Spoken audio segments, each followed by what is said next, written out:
Derek had worked in the same office building for nearly 2 years. It was old, built sometime in the 1950s, and though it had seen a few renovations, much of its charm remained rooted in creaky floors, flickering lights, and a strangely outdated elevator system. Like most people, Derek never gave much thought to the elevator. He stepped in, pressed a button, and went up or down. That was it. Until one late evening when everything changed.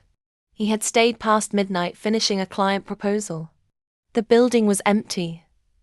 The halls echoed with every footstep. When he pressed the call button, the elevator arrived with a tired ding, and he stepped inside. As the elevator descended, Derek stared at the panel. 16, 15, 14, 12. He blinked. Wait, where's 13? He'd heard of buildings skipping the 13th floor superstition, right? Still, he didn't remember noticing it missing before. Suddenly, the elevator jolted to a stop between floors.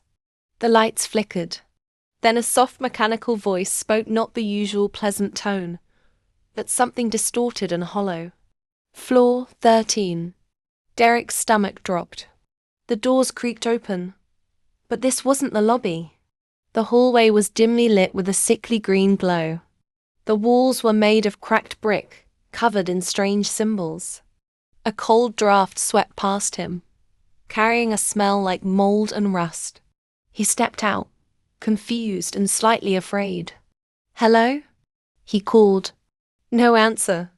He turned to go back only to find the elevator doors had silently closed. The buttons were unlit. He jabbed the call button. Nothing happened.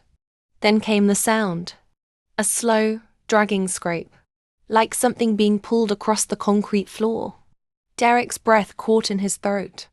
From the far end of the hallway, a figure emerged. It wore what looked like a janitor's uniform, but its body moved unnaturally. Its arms were too long, its face melted like wax. No eyes, just hollow holes. Lost, the thing rasped. Derek turned and ran. He tried door after door locked. He banged on the walls. The hallway seemed endless, stretching farther the more he ran. He spotted a stairwell and raced upward.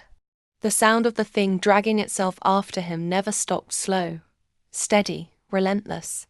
Finally, after what felt like forever, he burst through a metal door and found himself back in his office.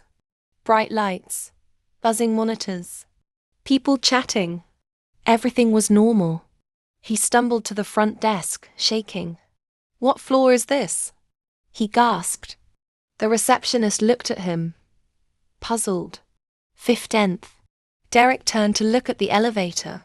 The doors were closing, and for just a second, just one, he saw the janitor thing inside, staring at him as it descended. Back down, back to floor 13.